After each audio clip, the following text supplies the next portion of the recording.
প্রিয় ভিউয়ার্স, আবারও চলে আসলাম তোমাদের মাঝে খুবই গুরুত্বপূর্ণ একটি ভিডিও নিয়ে। আজকে মূলত আমরা আলোচনা করব West Bengal police constable syllabus exam pattern, Paschimbanga police constable পরীক্ষার সিলেবাস প্যাটার্ন সমস্ত ধাপ, অর্থাৎ রাজ্যের একাধিক ছাত্রছাত্রীদের স্বপ্নের চাকরি হলো পশ্চিমবঙ্গ পুলিশ কনস্টেবলের চাকরি। তো আজকে এই ভিডিওর মাধ্যমে আমরা বিস্তারিত তথ্য আলোচনা করব পশ্চিমবঙ্গ পুলিশ কনস্টেবল পরীক্ষার সিলেবাস ও পরীক্ষার প্যাটার্ন, যাতে প্রার্থীরা তাদের প্রস্তুতি আরও সুসংগঠিতভাবে শুরু করতে পারে। তাই আজকের এই ভিডিওটি তোমাদের জন্য খুবই গুরুত্বপূর্ণ হতে চলেছে এবং এটি একটি পূর্ণাঙ্গ গাইডলাইন্স হিসেবে কাজ করবে।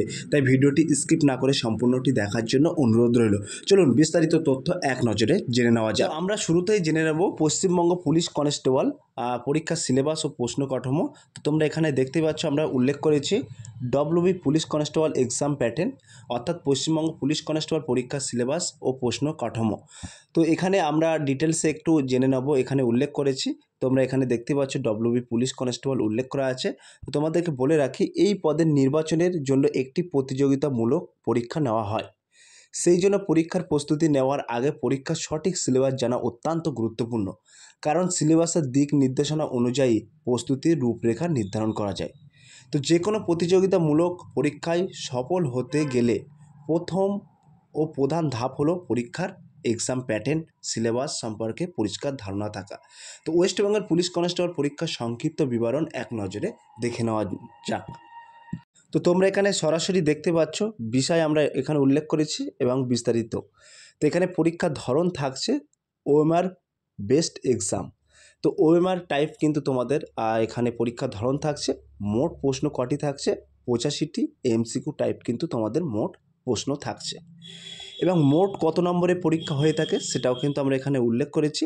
তো এখানে তোমরা দেখতে পাচ্ছ মোট নম্বর এবং 85টি, প্রতিটি সঠিক প্রশ্নের উত্তর হচ্ছে 1 মার্কস, অর্থাৎ 85 নম্বরে তোমাদের প্রশ্ন থাকবে এবং 85টা প্রশ্ন থাকবে 85 নম্বর। প্রতিটি প্রশ্নের নির্ধারিত মার্ক থাকছে অন, অর্থাৎ 1। এবং এখানে যেটি ভেরি মোস্ট ইম্পর্ট্যান্ট কলম সেটা হচ্ছে নেগেটিভ মার্কিং।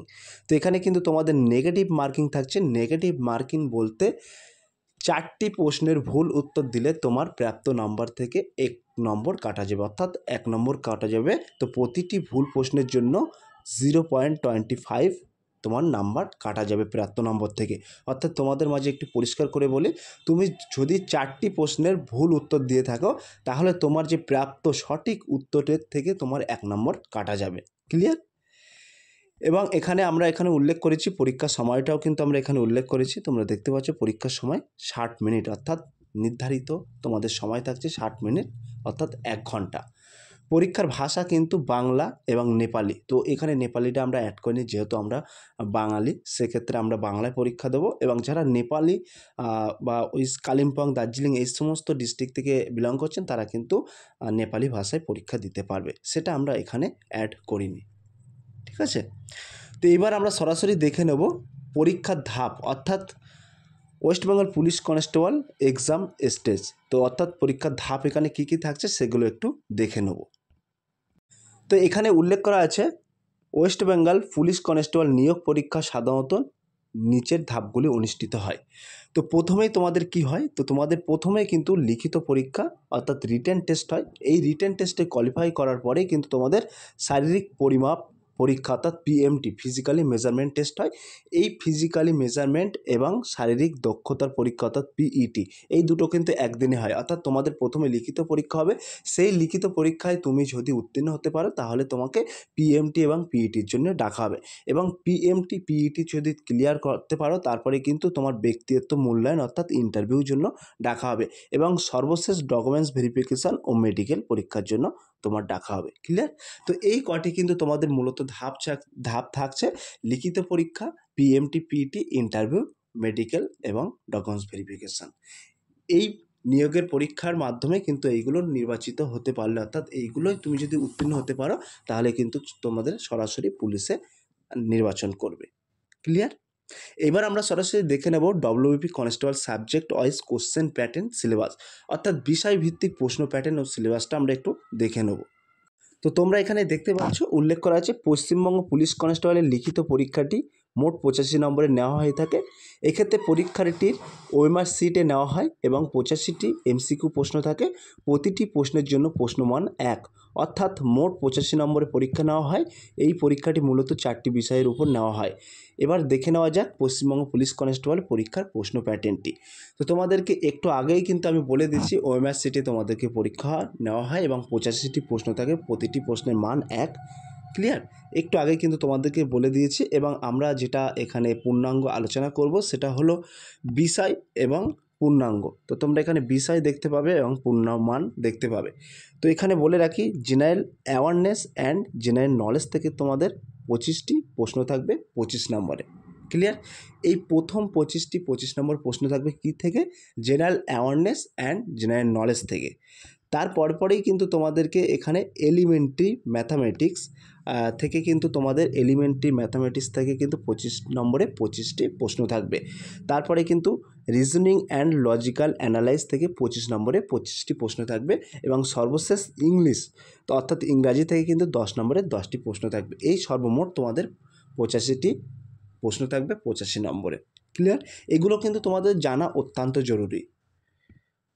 এইবার আমরা যেটা আলোচনা করব এটা কিন্তু ভেরি মোস্ট ইম্পর্টেন্ট, অর্থাৎ খুবই গুরুত্বপূর্ণ, যে West Bengal police constable exam syllabus, অর্থাৎ পশ্চিমবঙ্গ পুলিশ পরীক্ষার বিভাগ ভিত্তিক সিলেবাস, অর্থাৎ কোন বিষয় থেকে তোমাদের প্রশ্ন আসতে পারে সেগুলো কিন্তু আমরা এখানে আলোচনা করব। তো তোমরা এখানে দেখতে পাচ্ছ বিভাগ এবং সিলেবাস খুব সহজভাবে তোমাদের মাঝে তুলে ধরছি। বিভাগ এবং সিলেবাস অর্থাৎ জেনারেল অ্যাওয়ারনেস এবং জেনারেল নলেজ। আমরা তো সবাই বুঝি যে general awareness and general knowledge থেকে প্রশ্ন আসবে 25 নম্বরে। তবে কোন বিষয় থেকে, অর্থাৎ কোন সিলেবাস থেকে তোমাদের প্রশ্ন আসতে পারে সেটা কিন্তু আমরা জানি না। তো তোমাদেরকে বলে রাখি, যেমন ভারত ও পশ্চিমবঙ্গের রাজনীতি, বিজ্ঞান সাম্প্রতিক এবং ঘটনা, আবিষ্কারক ও উদ্বোধন, সংস্কৃতি, শিল্পকলা, অর্থনীতি, সমাজ ব্যবস্থা ও ইতিহাস, স্বাধীনতা আন্দোলন থেকে কিন্তু তোমাদের প্রশ্ন আসতে পারে। তো তোমাদের একটু ক্লিয়ার করি, তোমাদের এখানে যে সিলেবাস থেকে, অর্থাৎ এই যে general awareness and general knowledge থেকে যে প্রশ্নটা আসবে সেই প্রশ্নের সিলেবাস হচ্ছে ভারত ও পশ্চিমবঙ্গের রাজনীতি থেকে প্রশ্ন আসবে, বিজ্ঞান সাম্প্রতিক ঘটনা থেকে প্রশ্ন আসবে, আবিষ্কার ও উদ্বোধন, সংস্কৃতি, শিল্পকলা থেকে তোমাদের প্রশ্ন আসতে পারে, অর্থনীতি, সমাজ ব্যবস্থা, ইতিহাস ও স্বাধীনতা আন্দোলন ইত্যাদি থেকে কিন্তু তোমাদের প্রশ্ন আসতে পারে। এই প্রশ্নগুলো কিন্তু general awareness and general knowledge বলা হয়। ক্লিয়ার? এবার আমরা সরাসরি দেখে নেব এলিমেন্টারি ম্যাথামেটিক্স, অর্থাৎ যে অঙ্ক থেকে কোথা থেকে প্রশ্ন আসতে পারে সেটা কিন্তু আমরা এখানে উল্লেখ করেছি এলিমেন্টারি ম্যাথামেটিক্স। তো এখানে বলে রাখি তোমাদের লাভ ক্ষতি, অর্থাৎ প্রফিট অ্যান্ড লস তোমরা সকলেই করেছো। এই লাভ ক্ষতি থেকে কিন্তু মাস্ট বি শিওর তোমাদের প্রশ্ন আসবে। সময় দূরত্ব, অর্থাৎ টাইম অ্যান্ড ডিস্টেন্স থেকে তোমাদের প্রশ্ন আসবে। পরিচিত সূত্র, এখান থেকে কিন্তু প্রশ্ন আসতে পারে। ত্রিকোণমিতি, এখান থেকেও কিন্তু প্রশ্ন আসবে। এবং কাজ ও সময়, টাইম অ্যান্ড ওয়ার্ক, যে টাইম অ্যান্ড ওয়ার্ক থাকে সেখান থেকেও কিন্তু তোমাদের প্রশ্ন আসবে। যারা একটু পড়াশোনার মধ্যে টাচে আছো তারা খুবই ভালোভাবে বুঝতে পারছো আমি কী বোঝাতে চেয়েছি। অনুপাত ও সমানুপাত অর্থাৎ রেশিও অ্যান্ড প্রপোর্শন, এ থেকে কিন্তু প্রশ্ন আসবে। টেবিল ও গ্রাফ, বর্গমূল, সরলরেখা, রৈখিক সমীকরণ, এ থেকে কিন্তু তোমাদের প্রশ্ন আসবে। এবং বহুভুজ, সতর্ক হিসাব, ভগ্নাংশ ইত্যাদি থেকে কিন্তু তোমাদের প্রশ্ন আসবে। এটা কিন্তু তোমাদের মূল সিলেবাস। এই সিলেবাস থেকে কিন্তু এই সিলেবাসের বাইরে একটা কিন্তু প্রশ্ন আসবে না। ক্লিয়ার? এবার আমরা সরাসরি দেখে নেব রিজনিং, অর্থাৎ রিজনিং অ্যান্ড লজিক্যাল অ্যানালাইস, এ থেকে কোন সিলেবাস থেকে প্রশ্ন আসতে পারে। তো তোমাদেরকে বলে রাখি ভেরি মোস্ট ইম্পর্টেন্ট, সম্পর্ক নির্ণয়, অর্থাৎ রিলেশনশিপ। এই ব্লাড রিলেশন থেকে কিন্তু তোমাদের প্রশ্ন আসবেই। তারপরে বলে রাখি দিক নির্দেশ ও নেটওয়ার্ক, তো নেটওয়ার্ক অ্যান্ড ডিস্ট্যান্স, এ থেকে কিন্তু প্রশ্ন আসবে। ক্রম ও বিন্যাস, এটা থেকে কিন্তু তোমাদের অবশ্যই প্রশ্ন আসবে। কোডিং ডিকোডিং থেকেও প্রশ্ন আসবে। সবগুলোও কিন্তু তোমাদের মাঝে আমি তুলে ধরছি। তো এটা যেটা আমরা আলোচনা করছি এটি কিন্তু রিজনিং অ্যান্ড লজিক্যাল অ্যানালাইজ। তো রিজনিং অ্যান্ড লজিক্যাল অ্যানালাইজ থেকে বিষয়গুলো কিন্তু আমরা এখানে তুলে ধরছি। তো বিবৃতি সিদ্ধান্ত, যেটা ভুল বিবৃতি থাকে সঠিকটা নির্বাচন করতে হয় সেটা থেকে তোমাদের প্রশ্ন আসবে। স্নাতিক কল্পনা থেকেও প্রশ্ন আসবে। ভিজুয়ালাইজেশন অর্থাৎ লুকানো চিত্র, যেটা ওয়াটার ইমেজ আমরা বলে থাকি, ভেন ডায়াগ্রাম, সেটাও থেকে কিন্তু তোমাদের প্রশ্ন অবশ্যই আসবে। এবং মিল অমিল, যেটা মিল অমিল থাকে, যেটা যারা করেছো অর্থাৎ যারা একটু টাচে আছো রিজনিংয়ের সাথে তারা অবশ্যই বুঝতে পারছে আমার কথাটা। মিল অমিল থেকে প্রশ্ন আসবে। এই যে কোডিং ডিকোডিং বলছিলাম, এ থেকে কিন্তু তোমাদের 5-7টা প্রশ্ন থাকে, কোডিং ডিকোডিং এবং যেটা শ্রেণীবিন্যাস অর্থাৎ ক্লাসিফিকেশন ইত্যাদি, এই সমস্ত থেকে কিন্তু তোমাদের প্রশ্ন আসবেই 100%। ক্লিয়ার? এবার সর্বশেষ ইংলিশ। তো এই প্রতিটা যেগুলো বললাম প্রত্যেকটাতে কিন্তু 25 নম্বরের প্রশ্ন থাকবে, 25টি। তো এবার যে এই ইংলিশ থেকে কিন্তু তোমাদের মাত্র 10 নম্বরের 10টি প্রশ্ন থাকবে। সেটা বলে রাখি, ব্যাকরণ অর্থাৎ গ্রামার, শব্দভাণ্ডার অর্থাৎ ভোকাবুলারি, বাক্য গঠন থেকে অর্থাৎ সেন্টেন্স, এটা থেকে কিন্তু তোমাদের প্রশ্ন আসবে। এবং এখানে তোমরা দেখতে পাচ্ছ idioms and phrase, character, uses of the language, composition, preposition এবং রাইটিং স্কিল ইত্যাদি থেকে কিন্তু তোমাদের প্রশ্ন আসবে। ক্লিয়ার? এটা কিন্তু পরীক্ষা অর্থাৎ রিটেন টেস্টের পার্ট চলে গেল। এইবার আমরা আলোচনা করব শারীরিক পরীক্ষা, যেটা রিটেন এক্সাম অর্থাৎ রিটেন এক্সামটা তোমরা পাস করার পরে পিএমটি পিএটের জন্য যেটা ডাকা হবে সেটা নিয়ে একটু আলোচনা করব। তো আজকের এই ভিডিও থেকে কিন্তু তোমরা অনেক অজানা তথ্য তোমরা জানতে পারবে, তাই ভিডিওটি তোমার যে সমস্ত বন্ধুবান্ধব আছে তাদের মাঝে একটু শেয়ার করে দিও, এত কষ্ট করে বানানো তোমাদের জন্য। তো তোমরা এখানে দেখতে পাচ্ছ শারীরিক পরীক্ষা এবং পিএমটি পিইটি। তো পিএমটি ফিজিক্যালি মেজারমেন্ট টেস্ট বোঝায় এবং পিইটি বলতে বোঝায় ফিজিক্যালি এফিসিয়েন্সি টেস্ট। তো পশ্চিমবঙ্গ পুলিশ কনস্টেবলের লিখিত পরীক্ষায় পাশ করার পরে প্রার্থীদের শারীরিক পরীক্ষায় অংশগ্রহণ করতে হয়। এর জন্য যে শারীরিক যোগ্যতা এবং দক্ষতা প্রয়োজন সেগুলো দেখে নেওয়া যাক। তো তোমরা এখানে দেখতে পাচ্ছ, আমরা এখানে উল্লেখ করেছি খুব সুন্দরভাবে ফিজিক্যাল মেজারমেন্ট টেস্ট অর্থাৎ পিএমটি। তো এবার দেখে নেওয়া যাক পশ্চিমবঙ্গ পুলিশ কনস্টেবল আবেদনকারীদের উচ্চতা, ওজন এবং বুকের মাপ শুধু পুরুষদের ক্ষেত্রে পরিমাপ সম্পর্কে। এক্ষেত্রে জানিয়ে রাখি, শারীরিক পরীক্ষার সময় নির্ধারিত মানদণ্ডে উত্তীর্ণ না হলে বাতিল বলে গণ্য হবে। তো উচ্চতা মাপা হবে কিন্তু খালি পায়ে এবং পুরুষ প্রার্থীদের ক্ষেত্রে বুকের মাপ কমপক্ষে 5 সেন্টিমিটার সম্প্রসারণ বাধ্যতামূলক। তো তোমাদেরকে বলে রাখি, তোমাদের এই যে পিএমটি অর্থাৎ ফিজিক্যালি মেজারমেন্ট অর্থাৎ মাপজোকের যে ব্যাপারটা আছে, এখানে কিন্তু পুরুষদের খালি পায়ে কিন্তু তোমাদের উচ্চতা মাপবে এবং বুকের ছাতি কিন্তু কমপক্ষে 5 সেন্টিমিটার কিন্তু তোমাদের সম্প্রসারণ করতে হবে। আমি কিন্তু নিচে ছক আকারে সুন্দরভাবে বুঝিয়ে দিচ্ছি, তোমরা এখানে দেখতে পাচ্ছ। তোমাদেরকে বলে রাখি, এখানে আমরা লিঙ্গ অর্থাৎ পুরুষদের আমরা কিন্তু পুরুষদের আলোচনা করছি, প্রার্থীর শ্রেণী, উচ্চতা বা সেমি, ওজন কেজি বা বুকের মাপ পুরুষদের ক্ষেত্রে, এগুলো কিন্তু আমরা এখানে আলোচনা করব। তো তোমরা এখানে বলে রাখি যে আমরা পুরুষদের ক্ষেত্রে সাধারণ ওবিসি প্রার্থী এবং গোর্খা, গাড়োয়ালি, রাজবংশী, তপশিলি, জনতাবাদে, এইগুলোকে কিন্তু আমরা আলোচনা করছি। তো তোমাদের উচ্চতা অর্থাৎ পুরুষদের ক্ষেত্রে উচ্চতা হতে হবে সরাসরি, এখানে তোমরা দেখতে পাচ্ছ একটু সরু করে লিখেছি, একটা গোর্খা, গাড়োয়ালি, রাজবংশী, তপশিলি ইত্যাদি সবার লিস্টেই কিন্তু এটা রেখেছি। তো তোমরা এখানে দেখতে পাচ্ছ মেল প্রার্থী অর্থাৎ পুরুষ প্রার্থীদের ক্ষেত্রে নির্ধারিত তোমাদের উচ্চতা হতে হবে 167 সেন্টিমিটার এবং ওজন হতে হবে কিন্তু 57 কেজি এবং 78 সেন্টিমিটার সাধারণ এবং 83 সেন্টিমিটার প্রসারণ। অর্থাৎ এই যে বুকের ছাতিটা একটু ক্লিয়ার করে দিই, তোমাদের নর্মালে 78 সেন্টিমিটার বুকের ছাতি থাকতে হবে এবং তোমাদের ফুলায়ে 83 সেন্টিমিটার প্রসারণ করতে হবে, অর্থাৎ 5 সেন্টিমিটার কিন্তু তোমাদের ফুলাতে হবে। ক্লিয়ার? এইবার আমরা এইগুলো কিন্তু সাধারণ প্রার্থীদের ক্ষেত্রে এবং ওবিসি ক্যান্ডিডেটদের ক্ষেত্রে বলে দিলাম। এইবার যারা রিজার্ভেশন অর্থাৎ ছাড় পাবে, কারা ছাড় পাবে সেইগুলো কিন্তু আমরা এবার এখানে আলোচনা করছি। মহিলাটা কিন্তু একটু পরে আসবো। তো যারা গোর্খা, গাড়োয়ালি, রাজবংশী, তপশালী, জনতি, এই সমস্ত ক্যাটাগরি থেকে বা এই সমস্ত থেকে বংশ থেকে বিলং করছেন, তাদের ক্ষেত্রে কিন্তু সরাসরি উচ্চতা হতে হবে পুরুষদের ক্ষেত্রে 160 সেন্টিমিটার, ওজন হতে হবে 53 কেজি মাত্র, বুকের ছাতি হতে হবে নর্মালে 76 সেমি এবং ফুলাইয়ে 81 সেন্টিমিটার প্রসারণ করতে হবে। আগেরটা কিন্তু 76 বা 83 ছিল, এবার কিন্তু 76/81 অর্থাৎ তোমাদের 5 সেন্টিমিটার কিন্তু এখানে সম্প্রসারণ করতে হবে, ফুলাতে হবে। ঠিক আছে? এইবার আমরা মহিলাদের ক্ষেত্রে চলে যাব। তো মহিলাদের সাধারণ প্রার্থী ওবিসি প্রার্থীদের ক্ষেত্রে কি লঘু করা আছে, তো বলে রাখি মহিলাদের কিন্তু 160 সেন্টিমিটার উচ্চতা হতে হবে, 49 কেজি তোমার ওজন হতে হবে এবং বুকের ছাতি কিন্তু কোনো রকম প্রযোজ্য নেই। তারপরে বলে রাখি, এই মহিলা প্রার্থীদের ক্ষেত্রে বলে রাখি, যারা গোর্খা, গাড়োয়ালি, রাজবংশী, তপশালী এই সমস্ত ক্যাটাগরি থেকে বিলং করছেন, তাদের ক্ষেত্রে বলে রাখি 152 সেন্টিমিটার উচ্চতা চাওয়া হয়েছে, 45 কেজি ওজন, কোনো রকম ছাতি, বুকের ছাতির প্রয়োজন নেই। এইবার যেটা গুরুত্বপূর্ণ একটি ইম্পর্ট্যান্ট তথ্য আমরা এখানে উল্লেখ করেছি, যারা তৃতীয় লিঙ্গ অর্থাৎ থার্ড জেন্ডারদেরও কিন্তু এবার পুলিশে নিয়োগ করা হবে। সেক্ষেত্রে তোমাদেরকে বলে রাখি, সাধারণ ওবিসি প্রার্থীদের উল্লেখ্য জাতি বাদ এই সমস্ত প্রার্থী, সাধারণ ওবিসি প্রার্থী এবং উল্লেখিত জাতিগুলি বাদে থেকে যারা প্রার্থীরা বিলং করছেন, তাদের ক্ষেত্রে কিন্তু 63 সেন্টিমিটার 163 সেন্টিমিটার উচ্চতা চাওয়া হয়েছে, 52 কেজি কিন্তু তোমাদের 52 কেজি ওজন চাওয়া হয়েছে, বুকের ছাতি কোনো রকম কড়াকড়ি নেই। এবং যে সমস্ত থার্ড জেন্ডার বিলং করছেন, গোর্খা, গাড়োয়ালি, রাজবংশী, তপশালী এই সমস্ত ক্যাটাগরি থেকে বিলং করছেন, তাদের ক্ষেত্রে কিন্তু 155 সেন্টিমিটার উচ্চতা চাওয়া হয়েছে, 48 কেজি ওজন চাওয়া হয়েছে, বুকের ছাতির কোনো কড়াকড়ি নেই। ক্লিয়ার?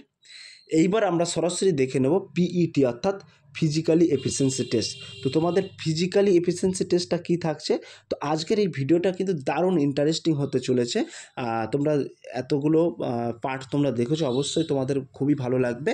এবং এখানে কিন্তু আমি ডিটেলসে বলে দিচ্ছি, যারা নতুন আছো তাদের ক্ষেত্রে কিন্তু অনেক হেল্পফুল হচ্ছে, এবং যারা পুরনো আছো তারাও কিন্তু অনেক ডিটেলস তোমরা জানতে পারছো। এবার থেকে কিন্তু থার্ড জেন্ডারদের নিয়োগ করা হচ্ছে, সেটা তোমরা সকলেই জানো, আবারও কিন্তু তোমাদের মাঝে তুলে ধরছি।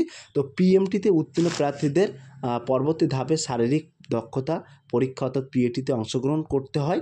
তো শারীরিক দক্ষতার পরীক্ষায় প্রার্থীদের নির্দিষ্ট সময়সীমার মধ্যে নির্ধারিত দূরত্ব অর্থাৎ দৌড় সম্পন্ন করতে হয়, যা লিঙ্গ বয়স অনুযায়ী ভিন্ন হয়ে থাকে।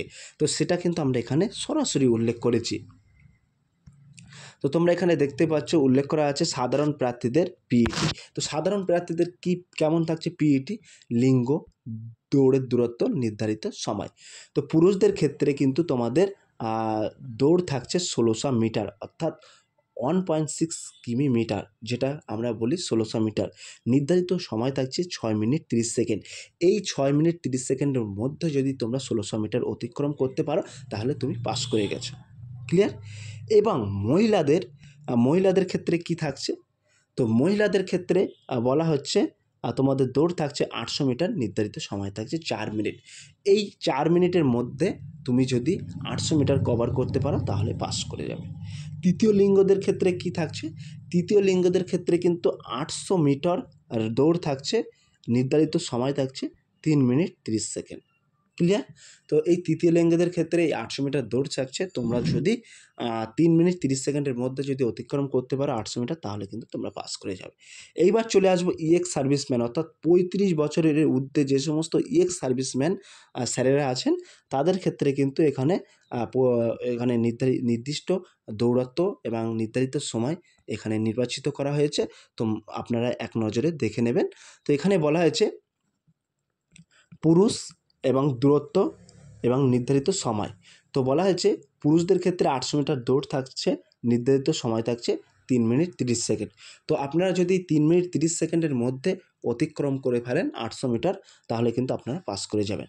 এবং মহিলা তৃতীয় লিঙ্গ যদি থাকে, সেক্ষেত্রে 800 মিটার দৌড় থাকছে 4 মিনিট 30 সেকেন্ড। ক্লিয়ার? এবার সর্বশেষ আমরা আলোচনা করব ইন্টারভিউটা কীরকম থাকছে সেটা কিন্তু একটু দেখে নেওয়া যাক। তো এখানে সরাসরি দেখতে পাচ্ছ ইন্টারভিউ উল্লেখ করা আছে, অর্থাৎ পার্সোনালিটি টেস্ট, যেটা আমরা ইন্টারভিউ বলে থাকি যেটাকে। তো সেখানে বলা হয়েছে শারীরিক দক্ষতা পরীক্ষা অর্থাৎ পিইটি সফল প্রার্থীদের ইন্টারভিউর জন্য ডাকা হয়। ইন্টারভিউয়ের তারিখ, সময় ও স্থান নির্ধারিত করবে ওয়েস্টবেঙ্গল পুলিশ রিক্রুটমেন্ট বোর্ড। এবং ইন্টারভিউর মধ্যে প্রার্থীদের সাধারণ জ্ঞান, ভাষাগত দক্ষতা ও জনসেবা উপযুক্ত মূল্যায়ন করা হয়। তো তোমাদেরকে বলে রাখি, এই যে ইন্টারভিউতে তোমাদের যে ডাকা হয়, এখানে কিন্তু সাধারণ জ্ঞান থেকে তোমাদের প্রশ্ন করা হয়ে থাকে, ভাষাগত দক্ষতা ও জনসেবার উপযুক্ত মূল্যায়ন করা, এই সমস্ত সিলেবাস থেকে অর্থাৎ এই সমস্ত থেকে কিন্তু তোমাদেরকে প্রশ্ন করা হয়ে থাকে। এরপর তারপর লিখিত নম্বর, বয়স বিবেচনা করে চূড়ান্ত মেধা তালিকা প্রস্তুত করা হয়। ইন্টারভিউর জন্য কিন্তু পূর্ণমান হলো 15 নম্বর। এক্ষেত্রে ইন্টারভিউ প্রার্থীদের সাধারণ জ্ঞান অর্থাৎ জেনারেল অ্যাওয়ারনেস, জনসেবার জন্য উপযুক্ত ভাষাগত পেশাগত দক্ষতা ইন্টারভিউর সময় বিশেষভাবে মূল্যায়ন করা হয়ে থাকে। তো তোমাদের কিন্তু ইন্টারভিউটা 15 নম্বরে হয়ে থাকে। মেডিকেল টেস্টটা কী হয়ে থাকে সেটাও একবার বলে দিই। দেখো, মেডিকেল টেস্ট এখানে বলতে বোঝাচ্ছে তোমাদের যে মেডিকেল টেস্টটা হবে, বলা হচ্ছে মেডিকেল এক্সামিনেশন। তো এখানে মূলত মেধা তালিকা অন্তর্ভুক্ত সমস্ত প্রার্থীদের পশ্চিমবঙ্গ সরকার নির্ধারিত হাসপাতালগুলিকে মেডিকেল পরীক্ষার জন্য পাঠানো হবে এবং প্রার্থীদের শারীরিক মানসিক সুস্থ থাকা আবশ্যক, যেন প্রার্থীদের প্রশিক্ষণ ও কর্মক্ষমতায় কোনো রকম প্রতিবন্ধকতা না থাকে। স্বাস্থ্য পরিবার কল্যাণ দপ্তর পশ্চিমবঙ্গ সরকারের নির্দেশ অনুযায়ী প্রয়োজনীয় সব ধরনের মেডিকেল টেস্ট প্রার্থীদের করাতে হবে। তো তোমাদেরকে বলে রাখি, এই যে মেডিকেল টেস্টগুলো হয়, বিপি টেস্ট হয় অর্থাৎ ব্লাড প্রেশার টেস্ট হয়, ব্লাড টেস্ট হয় এবং তোমাদের হার্নিয়া অপারেশন আছে কি সেইগুলো টেস্ট হয় এবং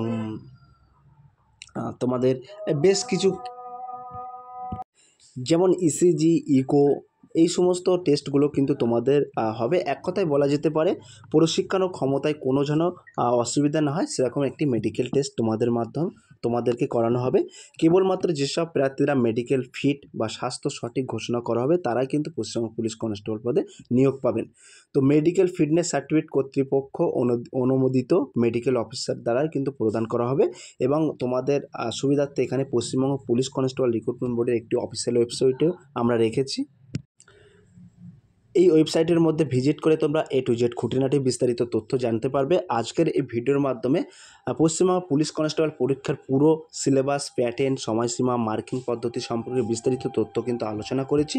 যদি আজকের এই ভিডিওটি ভালো লেগে থাকে প্লিজ সাবস্ক্রাইব, লাইক, কমেন্ট এবং শেয়ার করে দিন বন্ধুদের মাঝে। ফিরে আসছে আগামী দিনে তোমাদের জন্য very most important topic video নিয়ে।